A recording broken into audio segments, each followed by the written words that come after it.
Wilson's own circumstances little foreshadowed the master of minds in the White House. From his mother Jessie, he inherited his lantern jaw, weak eyes, and dignified bearing. Jessie Wilson lavished affection on the favorite among her 4 children. She walked to church on Woodrow's arm, worried over his health, imparted a sensitive streak to his character. Once, in a pretended Indian attack, a wayward arrow knocked his cousin unconscious. "I killed her," screamed Woodrow. "It's no accident, I'm a murderer." The same intensity caused the teenage Wilson to weep over communion hymns and thrill to the prose of Shakespeare and Dante. Woodrow was a late bloomer. He was kept at home until he was 12 years old. He was called Tommy by his family until he was 25. In the fall of 1875, he enrolled at the College of New Jersey, what we now know as Princeton University. His undergraduate career was marked by the first in a series of star turns on the debating circuit, and as author of college constitutions, modeled after the British Parliament. Wilson handed out cards introducing himself as Thomas W. Wilson, Senator from Virginia. He began a systematic probe of cabinet government on both sides of the Atlantic. The result of his labors appeared in the August 1879 edition of International Review, edited by a near contemporary from Boston named Henry Cabot Lodge. That name will recur in the Wilson story. After he graduated from Princeton, Wilson spent a year and a half as a legal student at the University of Virginia before ill health forced him to return home. Actually, he was sick of the law. He hated it. He called it monotonous as hash. He was a lawyer, briefly, in Atlanta. He had one client, his mother. He spent less time in courtrooms than he did in the Georgia State House. "I throw away law reports for histories," he acknowledged. "My mind runs after the solution of political rather than legal problems." He didn't stay in Atlanta very long. He leapt at the chance to study political science at Johns Hopkins University in Baltimore. He also started a pair of books, including one called Congressional Government, which is read to this day. It is still regarded as a classic on the subject. The text revealed much about its author and his ambitions. Woodrow Wilson is an oratorical leader. He really is much more of a parliamentarian than he is a president in the way you and I think. He defined government, successful government, as, quote, government by advocacy, by discussion, by persuasion. It is natural that orators should be the leaders of a self-governing people. With his academic career launched, Wilson was free to marry Miss Ellen May Axon of Rome, Georgia, who, like himself, was descended from Presbyterian ministers.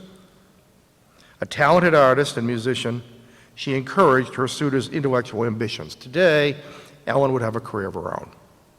120 years ago, she subsumed her professional ambitions in Woodrow. She made no attempt to curtail his highly developed sense of the ridiculous. Now, this is another one of the contradictions of Woodrow Wilson. You look at Wilson, you think about Wilson, you think of this very serious, very dry, rather distant academic. But in fact, this is what he wrote during his courtship to Ellen. "It may shock you, but I'm afraid it will not, to learn that I have a reputation amongst most of my kin and certain of my friends for being irrepressible in select circles as a maker of grotesque addresses from the precarious elevation of chair seats, as a wearer of all varieties of comic grimaces, as a simulator of sundry unnatural burlesque styles of voice and speech, as a lover of farces, even as a dancer of the can-can." It was true.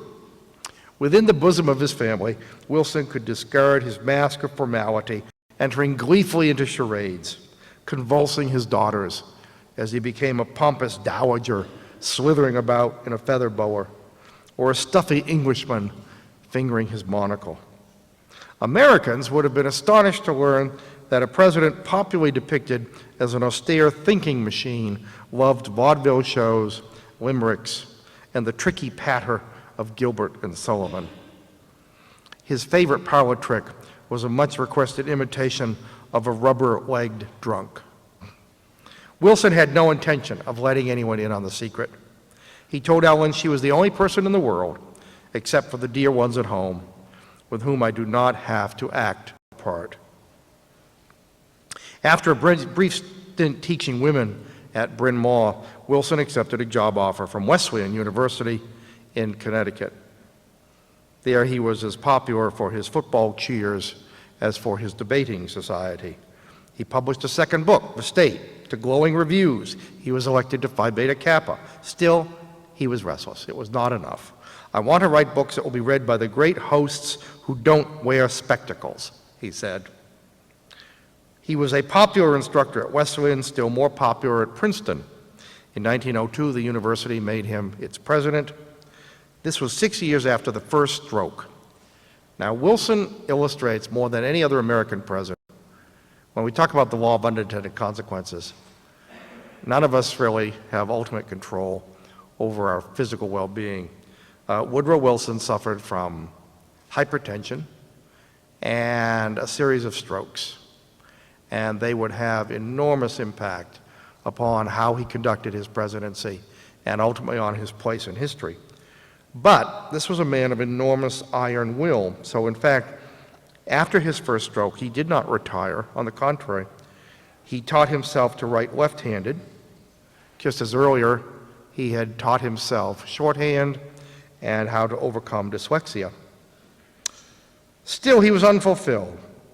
On a research trip to Washington, he wrote, "He felt the old longing for public life comes upon me in a flood." It was no accident that the new president entitled his inaugural address, "Princeton for the Nation's Service." Wilson had his eye on another presidency. The key to his continuing dissatisfaction and to the pattern of emotional crusading that would reach its zenith during his presidency can be found in one more letter, earlier letter to Ellen, penned at a time when he was just entering into his literary and academic inheritance.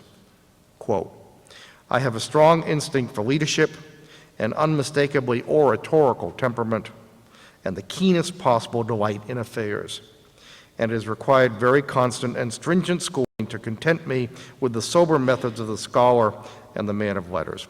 This was a man living in a straitjacket. Only once did he stray, in every sense of the word. In 1906, while he was vacationing, recovering from a stroke, on the island of Bermuda, he met a woman named Mary Allen Peck, whose conversational skills, combined with her marital predicament, to rather more than exploit Woodrow's chivalrous attitude toward the fairer sex. They had an affair. We don't know how far it went. We don't know how long it lasted. But we do know that Wilson came home from Bermuda. He had a long talk with Ellen. Ellen forgave him for straying, and their talk was followed by a resumption in the passionate correspondence that united them whenever they were apart. The amazing thing is, he remained friends with Mrs. Peck. The phrase "Peck's bad boy," that's a legacy of the affair between Woodrow Wilson and Mary Peck. Most biographers have taken Wilson at his word when he said that in the matter of religion, all argument was adjourned. He certainly sounded like a true believer. Quote, "My life would not be worth living if it were not for the driving power of religion, of faith, pure and simple," he said. He read a chapter of the Bible each day. He knelt to pray every night. But he was not theologically curious, much less was he given to fire and brimstone. For all this, Wilson has been caricatured as a 20th century blend of John Calvin and Savonarola, with a direct pipeline to God and the burning convictions of a visible saint. Not for nothing did he announce, "The beauty about a Scotch Irishman is that he not only thinks he is right, he knows he is right," adding, "I have not departed from the faith of my ancestors." A colleague at Princeton said to him there were two sides to every question. "Yes," said Wilson, "a right side and a wrong side." He never doubted which side he was on. Perhaps faith and works have been confused.